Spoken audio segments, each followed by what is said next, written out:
আজ রবিবার আর সব বাড়িতেই নিশ্চয়ই ভালো ভালো কিছু রান্নাবান্না হচ্ছে। আর রবিবার মানেই তো খাবার দাবারের দিন। তার কারণ একটাই, মানে রবিবার যে ভালো ভালো খেতে হবে বা ভালো ভালো রান্না করতে হবে এমনটা কিন্তু নয়, এটা কোথাওই লেখা নেই, এটা আমাদেরই তৈরি করা। তার কারণ একটাই, কারণ সবাই সেদিন বাড়িতে থাকে, স্কুল কলেজ অফিস সবই তো ছুটি থাকে, সবাই মিলে একসাথে খাওয়া দাওয়া করা যায় বা সবাই সেদিন সময় দিয়ে খাওয়া দাওয়া করতে পারে আর কি। তো আমিও আজকে কিছু একটা ভালো ব্রেকফাস্ট বানাচ্ছি।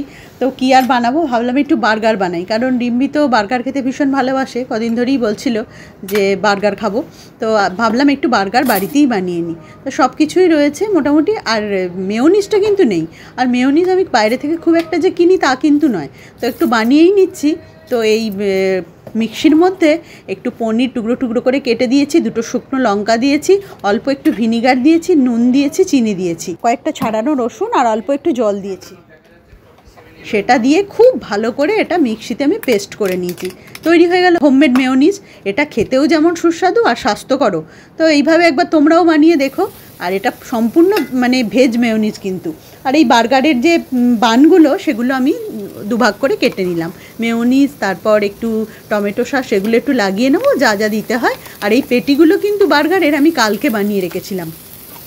তো এই পেটিগুলো কীভাবে বানাচ্ছি সেটা আর তোমাদের সাথে শেয়ার করা হলো না, যেহেতু আগে থেকেই আমি বানিয়ে রেখেছিলাম, কারণ রবিবার দিন এত কিছু করতে গেলে সকালবেলায় তো অনেকটাই সময় লাগবে, ওই জন্য আগে থেকে একটু বেশি করেই এই বার্গারের পেটি বানিয়ে রেখেছি।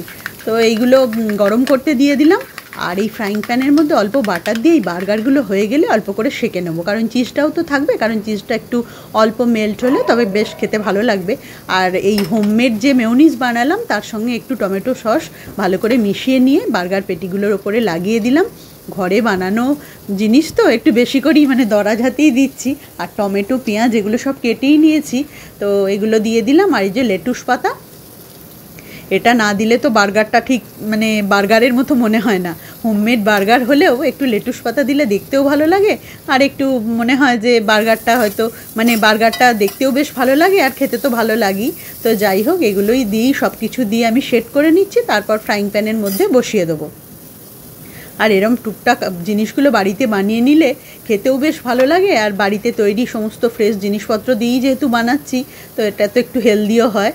এই যে বাটার একটু দিয়ে দিয়েছি ফ্রাইং প্যানের মধ্যে, বার্গারগুলো হালকা করে সেঁকে নেবো। আর এদিকে ভাবছি একটু বার্গারটা খেলে তো বড্ড গলায় লাগে, একটু শুকনো শুকনো, ভাবলাম একটু ট্যাং বানিয়ে নিই, কিন্তু ট্যাংটা খুঁজতে গিয়ে দেখি সেটা প্রায় শেষ, কারণ যে রিম্বি তো প্রায় সময়ই ওটা খায়। তো যাই হোক, আবার আনতে হবে। আর একটু নুন আর চিনি আমি ভিজিয়ে রেখেছিলাম এই শরবতটা বানাবে বলে, তা নুন চিনি সেগুলো ভিজিয়ে রেখেছিলাম। তারপর ট্যাংটা দিয়ে একটু বিট নুন এটা দিয়ে মিশিয়ে নেবো। আর রিম্বি ওয়েট করছে মায়ের বার্গারটা কখন তৈরি হবে, কখন আমরা খেতে পারবো। আর আজকে বার্গার বানাতে গিয়ে কিন্তু একটু সময় বেশি চলেই গেল। আর রান্নাবান্না আজকে তেমন খুব একটা বেশি কিছু করব না, অল্পের মধ্যে দিয়েই সারবো। আর ওই জন্য এখন টিফিনটা একটু ভারী করে নিচ্ছি। নিয়ে নে। আরে ট্যাংটা শেষ হয়ে গেছে, অল্প ছিল, বার্গারটা শুকনো শুকনো খেলে গলায় লাগবে তো। তো যাই হোক, এই রবিবারটা তো বার্গার দিয়ে কাটালাম, আবার পরের রবিবার কি হবে সেটা মানে তখনই নয় ভাবা যাবে। রিক তো বলছিল ভেজ বার্গার খাবো।